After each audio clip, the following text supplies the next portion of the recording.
The clattering of pins in bowling alleys stopped for lockdown in England on November the 5th, but today the lanes have reopened for regions in Tiers 1 and 2. But will customers return, and how has coronavirus changed the experience? Well, it's known to spread through contact with surfaces, which isn't ideal for games which involves repeatedly touching bowling balls. Nick Basing is chairman of the 10 Entertainment Group. It operates family entertainment centres, including bowling alleys across the UK. We're delighted to be reopening today in just over 50% of our centres. We're very fortunate because the average space of a bowling centre is just under 30,000 square feet. That's 50 square feet per customer. So we have a huge amount of floor space. Of course, we have all the appropriate sanitisation protocols in place, cleaning stations, as well as test and trace. We actually have perspex dividers between the lanes, and the balls are colour-coded now to ensure that those playing together are only using those bowling balls for their lane.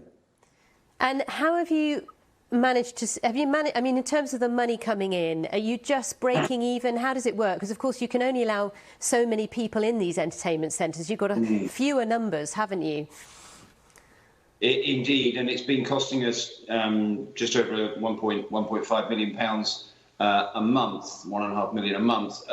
Government are contributing about 7% of that on an ongoing basis. Yes, it has really eroded our cash reserves, and we should be in a position to be above break even by reopening, certainly, but we are constrained to just over 50% of our businesses as of today. We're delighted to be reopening.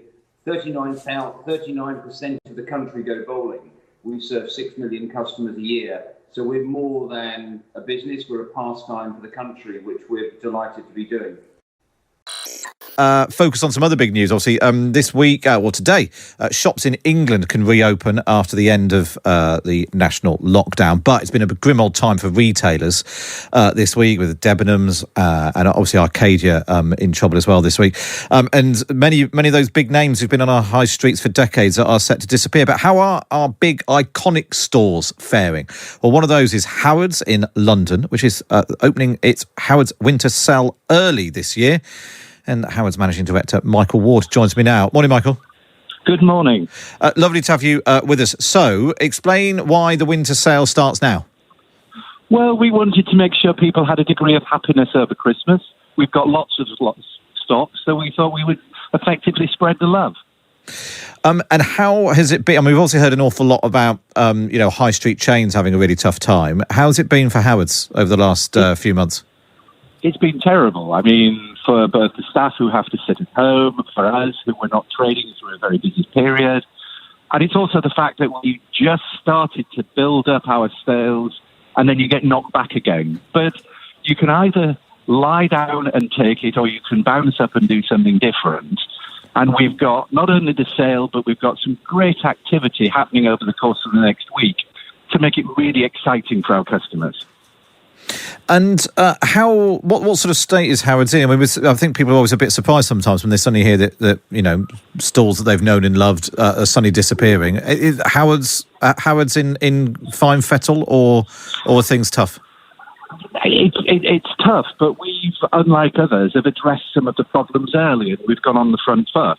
So over the course of the last 3 to 4 years, we dealt with our pension fund deficit to make sure our pensioners were looked after. We always carry a lot of cash in the balance sheet so that if we do have a problem, then we can sail through it. So we've been conservatively managed, and I think that's the difference when you've got effectively a sovereign wealth fund managing you. It's a different perspective than having several years in private equity. Just finally then, what do you expect to be the big sellers this Christmas, and is that different to previous Christmases? No, I think that what we're trying to do at Harrods is making sure that you don't feel that it's like any other Christmas. It is just exactly as you would expect. So we've got the most exquisite fashion accessories, some great apparel, all at really keen prices. Well, that's enough of an advert. Really good to speak to you, though. That's Michael Ward there, the Managing Director of Harrods, letting us know about how they're getting on in preparing for Christmas. I think it's been tough from top to bottom for retailers. Coming up...